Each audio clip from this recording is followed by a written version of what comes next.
Hey guys, and welcome to another episode of the Kashif Booth podcast. If you're new here, each week I sit down with a guest. We discuss their career so far, the highs, the lows, and what's next for them. Today's guest is Khadijah Khatun. We've known each other since we were 16 years old. Crazy. We actually share a mutual best friend called Carter Talby. You may remember because we did an episode way back in the beginning of 2021 with Fam Club, and we talked about culture and identity with such young students in the Inspire youth charity. Youth club, Yeah, yeah. yeah, So yeah. Inspire. I don't even know where Community. to go. Yeah, Inspire. Yeah, the Inspire community. So Yeah, that's a cute name. it is, isn't it? Trademark that. I know. I Exactly. should, isn't it? Hashtag Inspire community. Exactly. Should Get we those talk about coins. work though? No, later on. Exactly. And so Khadijah is also actually the director of a non-profit organization called Muslim Women Connect. So I'm excited to have both of them here. So we're gonna have a great conversation just about life as being a person of color in the In UK. these spaces. Truly. Exactly. So how did you get started? Okay, so hello everybody. So MWC, Muslim Women Connect, came to exist about 5 years ago. So MWC is a not-for-profit which exists to support Muslim women in accessing career development, whether it's soft skills, whether we're teaching them through workshops and masterclasses, upskilling them, and our mentoring service whereby we pair aspiring young women with already established mentors in their respective fields of interest. We do quite a few other things. We're trying to engage employers because we realize the onus isn't necessarily on Muslim women to do the work to progress. It's usually employers need to be quite proactive in putting in the necessary tools and mechanisms for people of color or minority groups to thrive in the workplace, because we know there's barriers. So yeah, essentially that's what we do in a nutshell. We have a huge community that spans across the UK. Pre-pandemic, we were London-based, but one of the good things that to come out of this god awful pandemic is that it's allowed us to really hone in on virtual working. And there's such a need across the country, especially in places like further out up north. London has a lot of privilege, so we recognize that. So to be able to deliver these services elsewhere is really important, and we're able to do that now. We've got an incredible team of 13 now, so we're growing. It's all voluntary. We're just out here, we've got our own day jobs and hustles, but this work unfortunately is needed. And as long as it's not coming from top down, it's important for the people at the grassroots to do this for ourselves and our communities. And yeah, that's kind of where we're at. Amazing. So when you thought of Muslim Women Connect, what was the gap in the market? What made you want to do this? Right. So our amazing founders, Amira and Noreen, who have since stepped away, they realized there were incredible Muslim women in these spaces who were doing the most, but they were not known. So the whole point was to connect women who needed the support with these women. So through our mentoring, etc. But as time has gone on, needs have developed. It's not just about networking per se, but the owner should also be on the employers, right? People, we need to kind of do more research. We know, for example, the Women and Equalities Committee in the House of Commons published a report in 2016 whereby they detailed the triple penalty threat that Muslim women face. And that refers to race and ethnicity, the gender, sex, and religion being all factors that are kind of working against Muslim women when it comes to career development and accessing employment. So knowing these things, looking at the statistics, doing research, we were able to figure we needed to be a lot more needs to happen beyond mentoring, and these kind of softer things are not enough. And we do this through community building programs, events, partnership, research. Essentially, we're here to encourage and inspire and upskill Muslim women, and provide a supportive network for Muslim women. And then also, putting that onus on decision makers, whether it's education, workplaces, government even. So yeah, unfortunately, there's a lot of work to be done.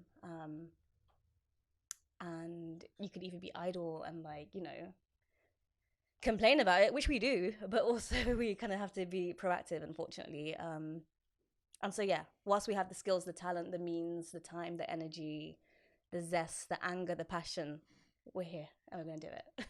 You said unfortunately a lot, and I don't think it's unfortunate because there's 5% of Asian people in this country, and then there's 3% Black people in this country. So it's not unfortunately, we have to do the work, because if we don't do the work, white people aren't going to create the Right. spaces for that. So I like what you're doing, Right. and No, it makes more so sense. this is the reason I say unfortunate is because in an ideal world, we don't need to do this stuff. Like we live in a society where this stuff doesn't exist. Institutional racism doesn't exist. Islamophobia doesn't exist. But because it does, the onus is on us people, like us people, but like us to do all this extra like emotional and physical labor. Like we should be just straight chilling as everyone else is, but unfortunately we can't. So hence, like we do the work because we care, but it's just another added. I mean, I'm not complaining about doing it, but Samantha doesn't have to do it, you know? Or she might for like, other things like, gender equality, etc. But I'm out here battling the triple threat discrimination according to the 2016 Women and Equalities Committee. I've got my race and I'm a visible Muslim. I have a headscarf on my head, and I'm a woman. So we're just like, oftentimes it feels like you're battling so many things, and sometimes you can't even identify why somebody's rejecting you for this promotion or this or that. It might just be merit, it might not. I need to jump in as well. Like, it's actually mad peak here because, like, when you go to an interview and you're like visibly Muslim, like you've got a hijab on, and you just know straight away. You walk into that room and you're like, "Are these people gonna like me because I've got a hijab on?" Like, it's so mad what you think. Like when you're going into these open spaces, and it's so horrible, just to think that I'm qualified enough, but because I got a hijab on, you just don't know. Yeah, and it just makes you feel so uncomfortable, and it's just like, rah, like if I didn't have a hijab on, how would this interaction go? Like, how would my experience be? And it's so horrible because you got to think, do I need to take off my hijab or like, do I keep it on? And obviously, like, I want to keep my hijab on. I love the fact that I am a hijabi. So it's just so mad. Like, that's why I really like respect like Muslim Women Connect, because it's a space that we need. This is and like it just makes you think of the women who have had to compromise themselves. Like I think we're at a point in our careers where we've been doing it long enough, navigating it long enough. We're probably, fortunately very content and secure in ourselves. But a younger, and I know I struggled with it, like being younger and starting off, you're navigating, you don't know, do I need to sell out? That's it. It's like a whole other thing, navigating religion alongside like your like ethnicity and race. And it's like such a specific thing, and like obviously we live in a time where post quote unquote, you can't see me, war on terror, post 2002, we've kind of grown up with it, right? And the Islamophobia, and then we've seen how it's then infiltrated different like elements of society through policy, through like rules, and then we look to our neighboring countries and France and the hijab ban and stuff. It's just a really difficult thing to navigate. So I do feel like MWC, like there's we do like the really practical stuff, which is like mentoring and CV building workshops and like confidence boosting things, but also there is a need to kind of like bring the Islam into it, and like the themes of like being self-empowered and emboldened in your like decisions and in your religion, not compromise. We don't like kind of thrust like the Muslim element, like don't take your scarf off, like bun these people, like no, we don't do that. But like it's important to always like also emphasize the Muslim element, and we should be like empowered and proud of our religions, and just as we are of our skin color. It's just a whole lot that we're out here navigating. But that's why it's good to have these conversations. Absolutely. You saying about where you go into a job interview or go to a corporate working space. So, I mean, every industry has a corporate element to it. Yeah, definitely. Film and TV, what I work in day to day, trust me. The other day, I was talking to my colleague, and he's white, and he actually interviewed for a promotion to get a job because my colleague is leaving, including me, but we won't name names. And he was saying that it was brought up that he wears a lot of tracksuits, and in my industry it's very casual, you can wear what you want. But I've always known if you rock up to like the network that I work at or any production company, they're going to look their nose down on you because you're wearing a tracksuit. Now, this man is a 40-year-old white man, right? And they still have an issue with that. So it's all about perception and what is deemed as professional. You know, it's just like when black women are talking about how they can't wear their natural hair. Me as a person with a Muslim name, countless times I see it when I walk into an office. They think I'm Asian, so they're not, unless they've Googled me. I'm not trying to sound like I have an ego, but you can easily Google me. You're gonna see, oh, okay, he's black. Or when I get into an Uber, listen, they're saying salam alaikum all the time, and then before they see me, So another guy cute. thought I was Pakistani the whole ride, and then he was like, oh, you're black. I'm like, Kashif, when we were at school, we were like, so Kashif mentioned we met when we were like 16 at sixth form. I used to think Kashif was Asian because Carlton was always like, oh, Kashif, right, from her class. I'm like, who's this Kashif? I'm like curious to see who Kashif is. And then he walks, and I'm like, is it Kashif? Like, what is it?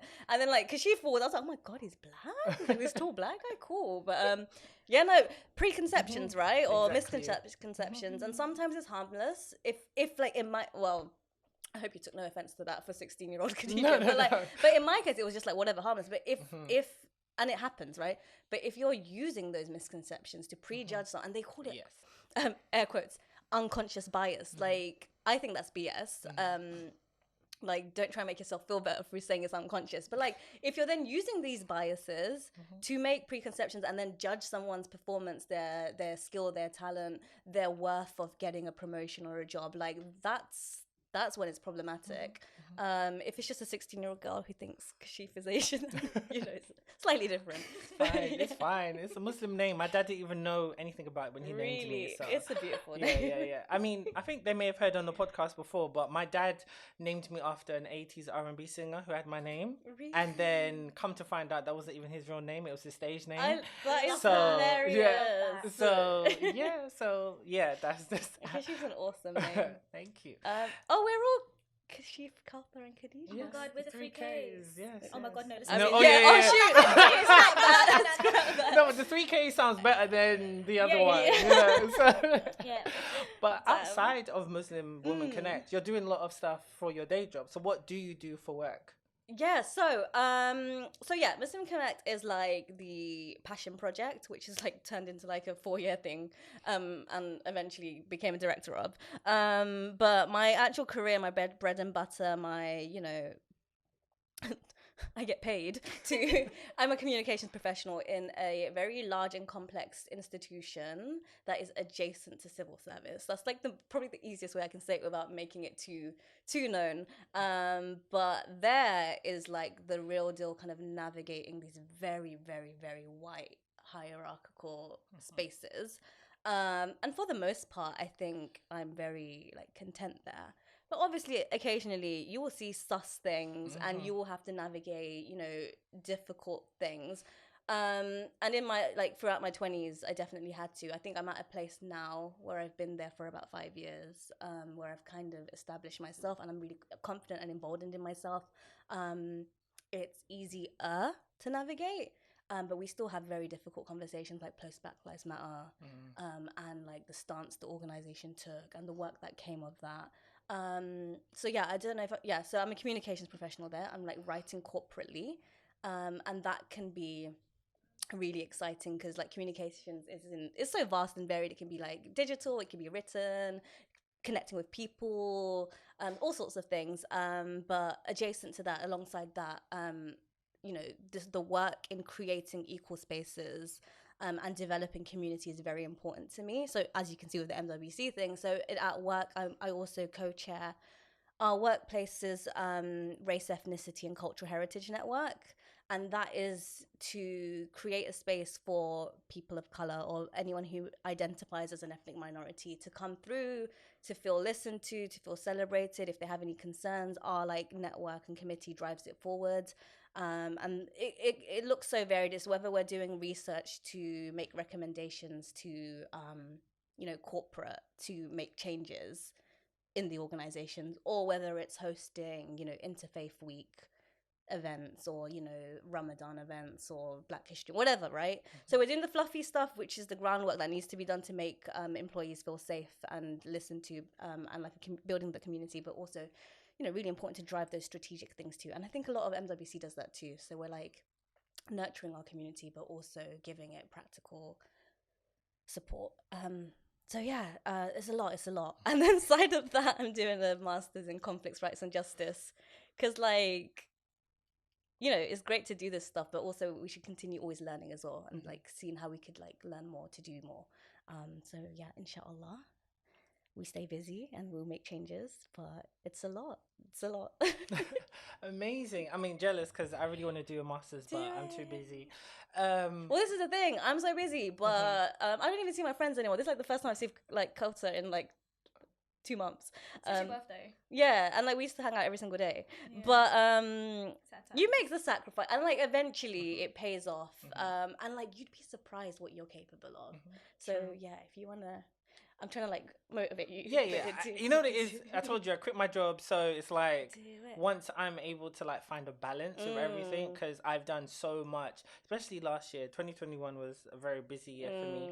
And so now I'm slowing down and repurposing my career and changing it in a different direction. So now once I get a hold of that, then I'll be able to do my That's masters. it. You have to be in a good headspace for it. But yeah. What made you want to work within the space that you do? Okay, so my thing was, oh my God, my 20s were wild in the sense that I was kind of like doing a bit of everything. So like I was always working in like not-for-profit charity organizations, mostly usually always in a comms role because I loved writing, but also it was so important to me to do something like I believed in, or I felt would make a change, right? But then like I had this little stint where I thought I wanted to be a teacher, and that it kind of speaks to the whole thing as well, because my thing is always like people, community. So yeah, I thought I wanted to be a teacher, almost did teacher training, worked in a school for a bit, but then I kind of like was drawn back into communications in a change-making institution. So like it definitely has a theme. I think I just really love people and connecting with people and trying to influence change, and that could be at the like Muslim level, it could be like youth work, it could be at like institutions that actually deliver those changes from the top down. So wherever I've like kind of ended up, it's always been with that ethos in mind, and like also kind of like speaking to my skill set, which is like communicating, talking with people, connecting with people, delivering change, planning change, executing it. So that's good, because we need people like you in those change-making systems. Right. And when I say people like you, I mean real people actually doing the work. Yeah, and that was like something that I really had to grapple with, because like I did like have like a period of my life where I was like, am I tokenized? Am I just here as the token like brown hijabi? Or but I think it's things you need to like sit with yourself and like rationalize your presence in these spaces, and see whether you can like justify it on like a kind of like personal ethical level. And if you think your presence there is actually doing good, and if you're true to yourself, I can't emphasize being true to yourself enough. It's so easy to lose yourself in the sauce, especially if you have like a bougie title and you're at a bougie place. And if you're like kind of like hungry for that like corporate or like career development, like a lot of it comes back to like the reason you're doing things.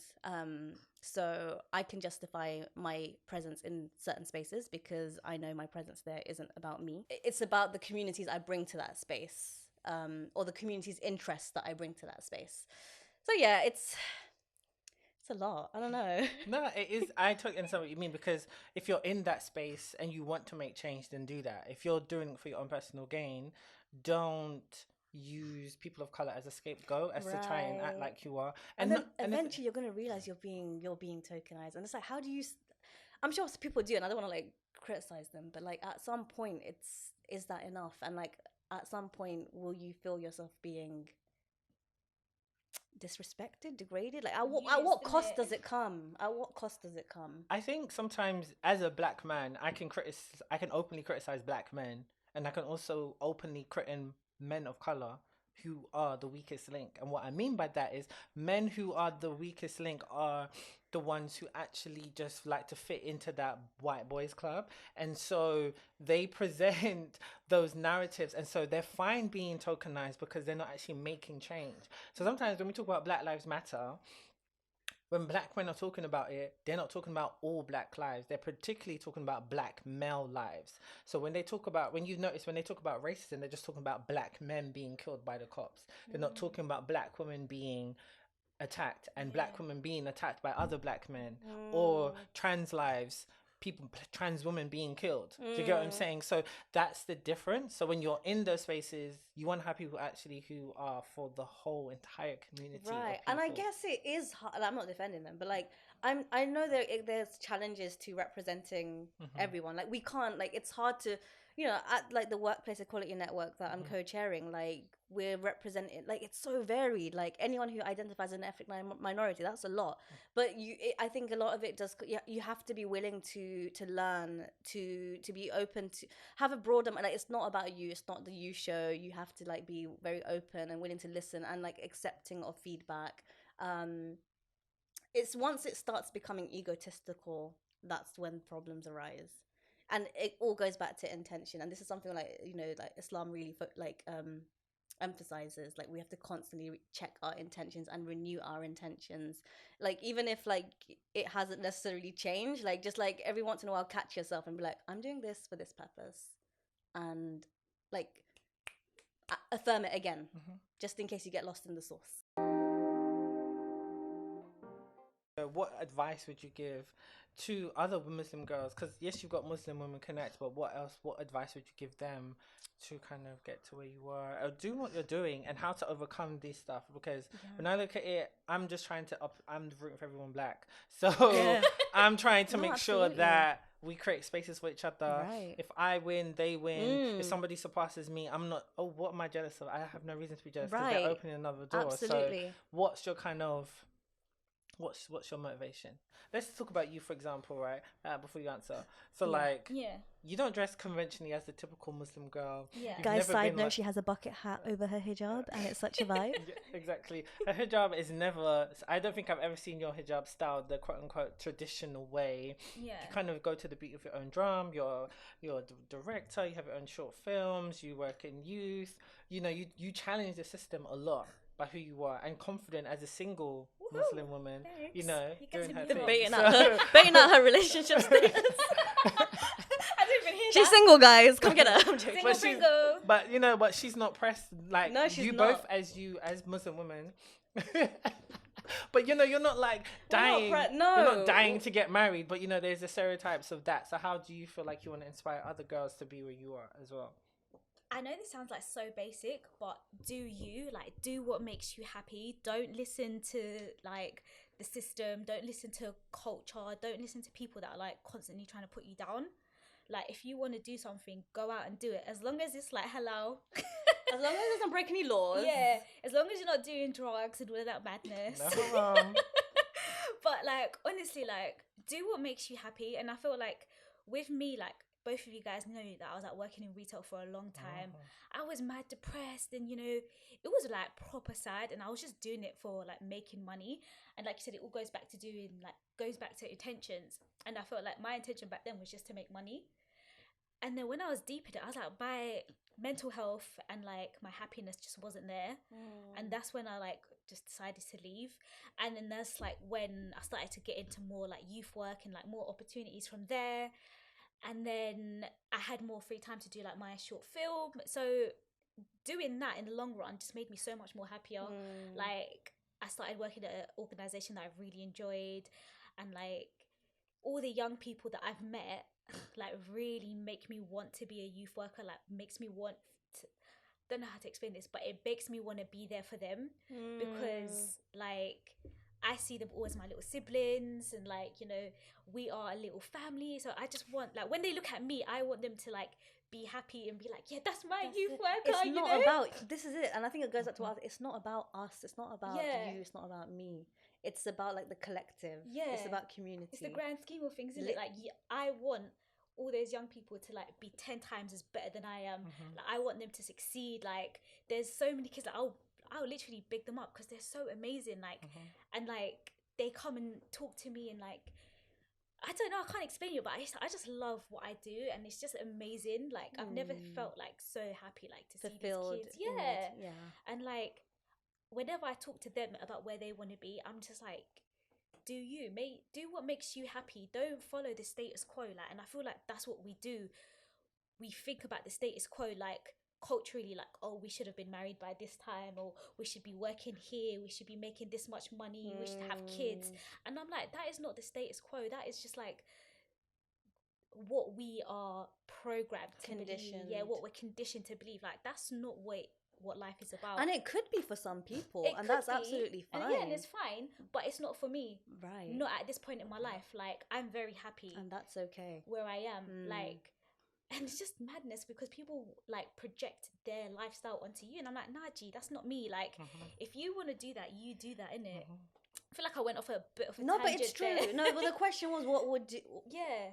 What would you tell your younger self? Yeah, or how would you inspire other girls who are like you? And Yeah, so that's what you need to see, because no one's a monolith. Like, black people aren't a monolith, Asian girls aren't a monolith, Moroccan girls aren't a monolith. Yeah. So it's about having those conversations, and that's what Muslim Women Connect does. And then it brings a whole group of different... We're not projecting any version of success on it. And we caveat that in our like mission statement and stuff. It's whatever success looks like to you. Yeah, definitely. Whether it's professional, spiritual, personal. Yeah. It's going to look different to everyone.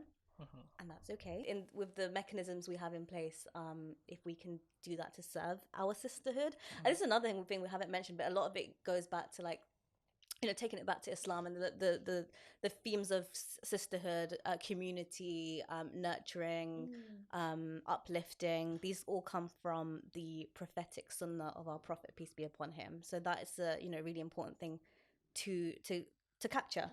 So what's next? What's next for you and Muslim Women Connect? We're kind of going into our next phase where we're looking to engage with employers more. So we've started doing that. We've started doing like workshops at places of employment, talking about like Islamophobia and, you know, these things which previously weren't discussed. We're also looking to do more data-led work, so doing more research, doing more reports, and then once you have that, you know, concrete codified evidence, it's easier then to take to whether it's government or policy or employers. So we're kind of moving in that phase, but alongside the historical stuff, the mentoring, etc. It's a really exciting time. Our team's growing, and like we have such talented people. Like, it blows my mind. We've got lawyers, we've got people like in charity sectors, we've got people like in finance. And that really just speaks to like the community of like women in the UK, Muslim women in the UK. Like, we're doing the most, we're out here. And so through this mechanism, inshallah, we'll continue to make strides. What's next for me? I want to finish my master's, but yeah. So like once I kind of you know, develop myself through this master's and continue like developing at work and through the community stuff, it's an exciting time. I feel like, you know, we're just getting started, and we've had our 20s to like start this work, and now we enter this next phase where like we're emboldened in it. We're confident in it. We know our people, we know our communities, we know our networks, we know ourselves. There's just so much to come. Exactly. Well, guys, I feel like we could talk all day long, but they're giving us a wrap-up sign. So where can people find Muslim Women Connect? So you can find us on www.muslimwomenconnect.com, or Twitter, Muslim Women C, or Instagram, LinkedIn, Muslim Women Connect. Connect with us, email us, reach out, DM us. Well, thanks, guys, for listening. Well, thanks for joining me as well as we get kicked out of this place. But thanks, guys, for listening. You can follow me on my usual socials, Kashif Booth or Kashif Entertainment or the Kashif Booth podcast. Stay tuned for new episodes coming soon.